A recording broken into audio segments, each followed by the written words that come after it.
Bagaimana kabar kalian semuanya?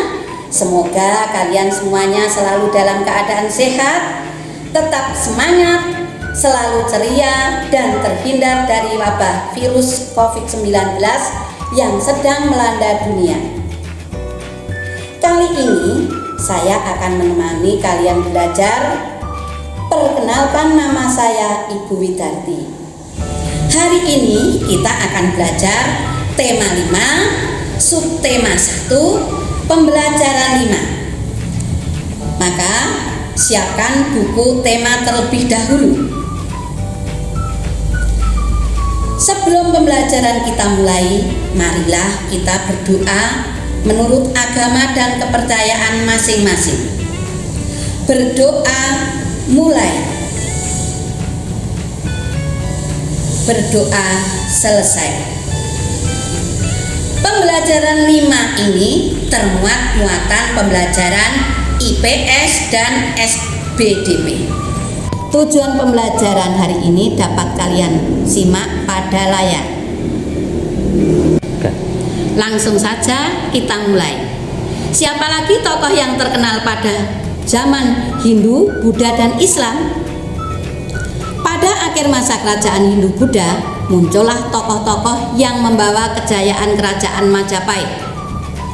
Kerajaan Majapahit dikenal sebagai salah satu kerajaan terbesar di Nusantara. Siapakah mereka? Mari kita cari tahu ya anak-anak. Nah, coba dilihat ya anak-anak. Inilah daerah kekuasaan Majapahit. Hampir seluruh wilayah Indonesia. Anak-anak bisa mengerjakan soal yang ibu guru berikan dengan minta bimbingan kepada orang tua. Setelah itu, tuliskan hasilnya pada kolom yang tersedia.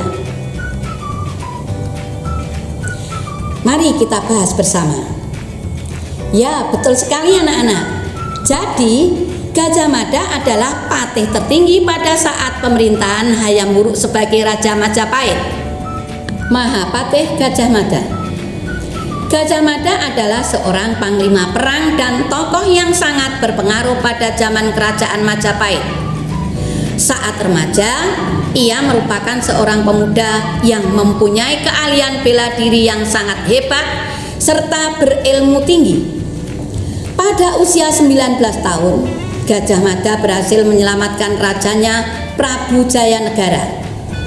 Oleh karena kecakapannya, pada tahun 1319 ia diangkat sebagai Patih Kahuripan. 2 tahun kemudian ia diangkat sebagai Patih Kediri. Pada tahun 1329 Patih Majapahit yang bernama Arya Tadah menunjuk Gajah Mada untuk menggantikan dirinya. Gajah Mada menolak penunjukan itu karena ingin membuktikan pengabdiannya terlebih dahulu kepada kerajaan Majapahit, yaitu menghentikan pemberontakan Keta dan Sadeng. Gajah Mada akhirnya diangkat sebagai Patih Majapahit pada tahun 1334 setelah berhasil menaklukkan Keta dan Sadeng. Lanjut. Pada tahun 1336, Gajah Mada mengucapkan Sumpah Palapa, yaitu janji bahwa ia tidak akan memakan buah palapa, yaitu sejenis rempah-rempah, bila belum berhasil menguasai pulau-pulau di Nusantara. Perjuangan Gajah Mada mencapai puncaknya pada zaman pemerintahan Prabu Hayam Wuruk 1350 sampai 1389. Pada masa itulah Majapahit mencapai keemasannya. Dari kitab Negara Kertagama dapat diketahui bahwa daerah kekuasaan Majapahit hampir sama luasnya dengan wilayah Indonesia yang sekarang. Bahkan pengaruh kerajaan Majapahit sampai ke negara-negara tetangga. Berdasarkan cerita di atas, tuliskan kembali dengan singkat mengenai Gajah Mada. Cerita tentang Gajah Mada nanti dapat kalian simak sendiri pada tayangan di layar. Sekarang ayo berdiskusi. 1. Apa tujuan Gajah Mada mengucapkan Sumpah Palapa? Tujuan Gajah Mada mengucapkan Sumpah Palapa adalah untuk menyatukan Nusantara. 2. Apa yang diperjuangkan Gajah Mada? Yang diperjuangkan Gajah Mada mempersatukan Nusantara di bawah kekuasaan Kerajaan Majapahit. 3. Apakah perjuangan Gajah Mada mempunyai pengaruh pada kehidupan bangsa Indonesia saat ini? Jelaskan jawabanmu dan berikan contoh. Gajah Mada memang hampir berhasil menaklukkan Nusantara. Semangat Gajah Mada dalam mempersatukan Nusantara dijadikan semangat bangsa Indonesia dalam mengisi dan mempertahankan kemerdekaan. 4. Hal baik apa yang dapat kamu contoh dari sikap Gajah Mada? Gajah Mada adalah orang yang menyatukan seluruh Nusantara hingga mencapai Filipina. Gajah Mada telah mengajarkan arti dari persatuan dan kesatuan untuk menjadi sebuah bangsa yang besar. Oleh karena itu, untuk menjadi bangsa yang besar dan kuat, persatuan dan kesatuan harus tetap terjaga. Keutuhan Negara Kesatuan Republik Indonesia tetap utuh. 5. Apakah Gajah Mada bisa disebut sebagai pahlawan pada masa Kerajaan Majapahit? Jelaskan. Mahapatih Gajah Mada adalah pahlawan bagi rakyatnya karena telah berani dan pantang menyerah berjuang, sehingga rakyatnya hidup aman dan sejahtera. Gajah Mada dapat menyatukan Nusantara. Sekarang ayo membaca. Kompleks Candi Penataran. Kemegahan dan kebesaran Kompleks Candi Penataran membuktikan perjuangan dan peranan para tokoh pada masa Kerajaan Majapahit. Candi Penataran dibangun pada masa Kerajaan Kediri dan dipergunakan pada masa Kerajaan Majapahit.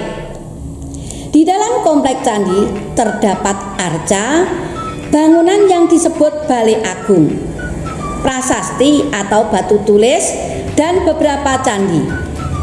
Candi-candi itu diantaranya Candi Naga yang berukuran lebar 4,83 meter, panjang 6,57 meter, dan tinggi 4,70 meter. Selain itu, terdapat candi yang dianggap paling suci, yaitu Candi Induk. Candi Induk terdiri atas 3 teras tersusun dengan tinggi seluruhnya 7,19 meter. Sekarang tuliskan pendapatmu tentang Candi Penataran.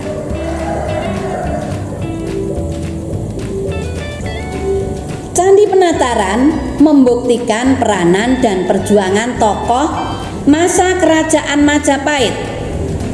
Dalam candi tersebut terdapat arca dan prasasti. Candi Penataran sangat indah dan harus dijaga kelestariannya. Jadi dapat kita simpulkan ya anak-anak, bahwa Gajah Mada itu adalah tokoh yang memiliki jiwa kepahlawanan yang luar biasa, tokoh yang pantang menyerah dan tak pernah gentar. Nah, pada pembelajaran 2 kalian telah belajar membaca notasi lagu Maju Tak Gentar. Mari kita nyanyikan kembali lagu tersebut secara bersama-sama. 1, 2, 3. Maju tak gentar, membela yang benar.